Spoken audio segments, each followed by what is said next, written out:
Go. Hello guys! Welcome back again sa ating channel. And ngayon, by Sarili, update tayo.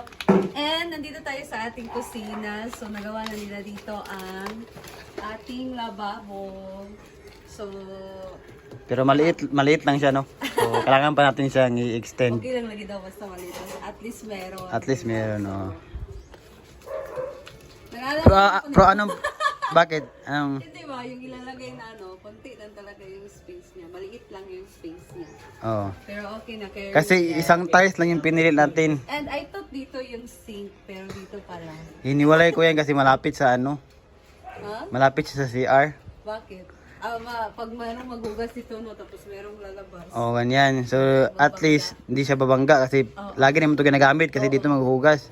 Tapos dito na yung lutuan natin. Dito na lang namin nilagay ang aming lababo. And, paano, dito na lang siguro Oh, ang so, dirty kitchen. oh, palit tayo. So, this is our dirty kitchen. Open to mga beshi. Ang ilalagay lang naman namin dito ay yung stove at yung gasol. Pero ano yan dyan? Pero lalagyan namin yan ng ng Yero tsaka itong paril. I-extend yan. extend hanggang para makapag tayo ng yero. Tapos dito naman talaga yung pintuan. Maliit lang ng pintuan. Actually, yung pintuan din, magiging doon na yung pintuan. Yung okay. Tapos doon yung main talaga na pintuan. Doon. Ayan, so ngayon magpi-finishing sila dito. Susmutan pa yan mga bebshi dito sa ating CR. So, malapit na siyang matapos. Dito na lang na side ang wala pang finishing. So, tingnan niyo. Dito, tapos na. And, konti na lang talaga. Matatapos na. Tapos, ang kulang na lang is dito, yung ilalagay natin na yero para matakpan na. And, yun lang naman ang kulang, no? Finishing dito. Tapos, tiles. At saka dito, yung tiles and yung mga haligi, pipinishingan pa yan. Haligi, oo. So, mag-finishing pa dito sa ating smooth ba? Smooth na or mag-kuhan ko? Depende pa. Oh. Kung kasya ang semento, makapag-smooth kami sa ating pader. Pero kung hindi magkasya, siguro yung bibili lang namin ay Skim coat. skin coat. Oh. So far mga Bebshi, ang bilis na talaga ng kanilang trabaho. And bukas ay Sabado, so I hope mataas yung nila ngayon para bukas kunti na talaga. And by next week, tiles na, diba? And then yung sa taas na second floor natin, yung pang double wall at ceiling natin. And dito na nga din ang update ng ating terrace. So tapos na ang kanyang tawag na. Sahig, simento mamaya. Buhusan na yun mamaya. So ang kulang na lang ay yung ating sahig floor para dyan sa ating terrace. So ang gagawin namin dyan ay lagyan muna siya ng pinolit tsaka namin ilagay ang semento. So semento po ang ating terrace mga bebshi. And kung merong tira na tiles, pwede natin ilagay sa taas. Pero pwede din naman na hindi na. So na pag merong budget, pwede natin siya i-tiles sa taas. Or pwede din naman yung Vinyl. kung lalagyan siya ng kanopi. Lalagyan na yun. Lagyan ng kanopi yan. So lalagyan namin yan ng kanopi mga bebshi. Pero mas unahin talaga dito kasi importante dito. Unahin lang namin yung kitchen. Pero dito, maglalagay din naman kami. So pwede lang pala na ang ating ilagay ay ang vinyl tiles. Ayan. So far, very excited na din talaga ako matapos to.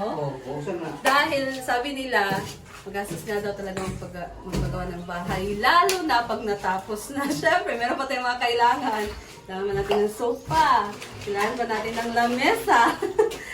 Table, anong tawag dyan?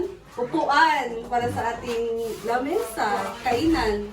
Tapos, soon, TV, and mga curtains. So, kailangan ko pa ng curtain rods dyan. Tapos, And kailangan pa natin yung orderan. And meron pa akong kailangan palagyan dito na sliding window. Meron pa akong kailangan bilhin na main door. So, ayan. Yan yung mga kailangan ko pagka natapos na din talaga itong bahay. And yung mga lagayan ko ng mga plato. So, yan mga Bemshi, no? Malaki pa talaga ang ating gagastos. Rice cooker, heater, Rice cooker, kaldero, ano pa dyan? kawali. Electric fan. Yung plato, dagdagan na lang natin kasi nabigyan naman si Ma'am Chon. Oo, nabigyan naman si Ma'am Chona sa amin ng plato. Tapos, so okay na yon. Dagdagan lang namin ng konti. Dahil baka kung meron kami bisita, hindi magkasya ating plato dahil amin lang. So, dagdagan lang namin yon. And then, ano pa ba mga kailangan? Electric fan. Yun. Tako Go, sa inyo. go. Akyat tayo sa taas, guys. Pakakita ko sa inyo ang terrace. So, let's go. Yan yung terrace. Madumi pa. Dumi na. Ang challenge dito is pag natapos to, grabe yung linis Oo, talaga. Yung mga linis alikabok ko. Tingnan yung mga alikabok ko. So, ito ang ating pinolit. Ito ang sa ating terrace. So, tingnan niyo guys ang ating terrace. Ito na ang ating ngayon. Meron pa siyang lagay na ano dyan. Para talaga Solid, matibay. matibay. At hindi man ang ating semento. No? Dahil lalagay tayo ng semento. Ganda. Open mo yung ano. Grabe.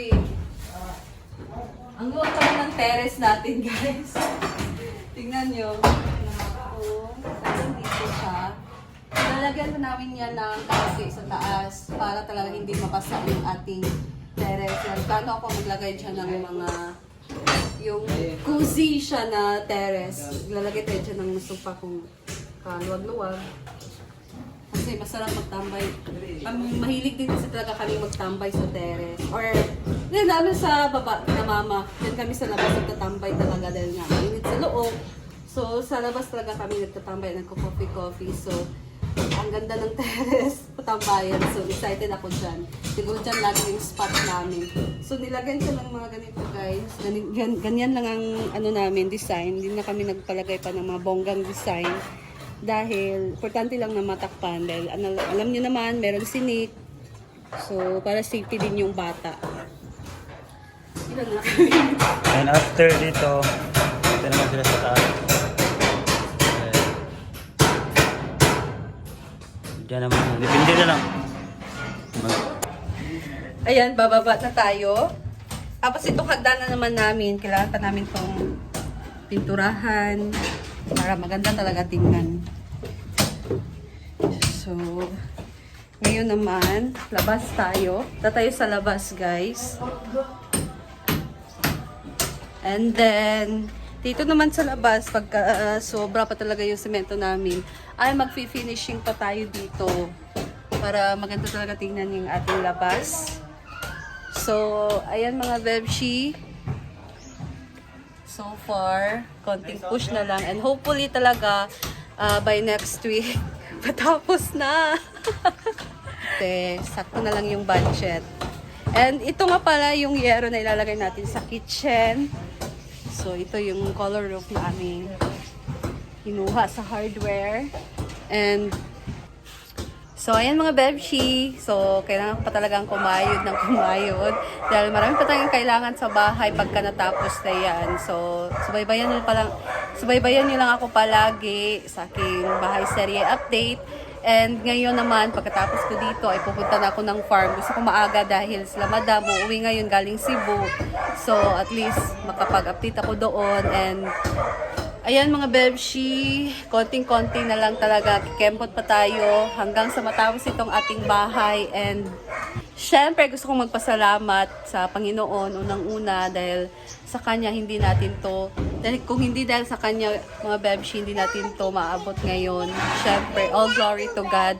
And of course, sa binigay niyang instrumento na tao na si Madam Brenda, kung saan siya yung tulay talaga, or siya yung instrumento na binigay ni God para patayo natin tong bahay natin. So, hindi namin to in-expect na ganito yung bahay namin na itatayo.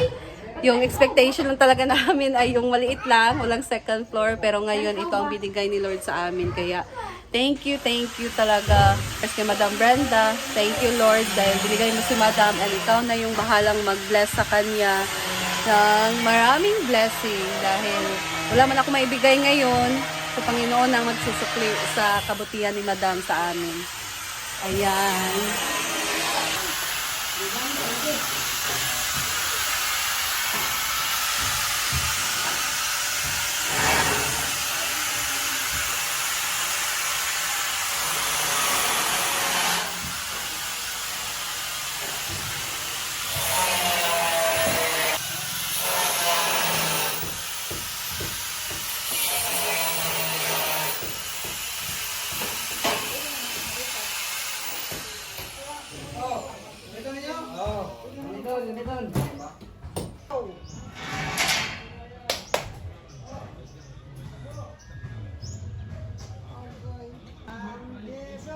Yan naman ang update natin dito sa labas, guys. Yung itsura ng...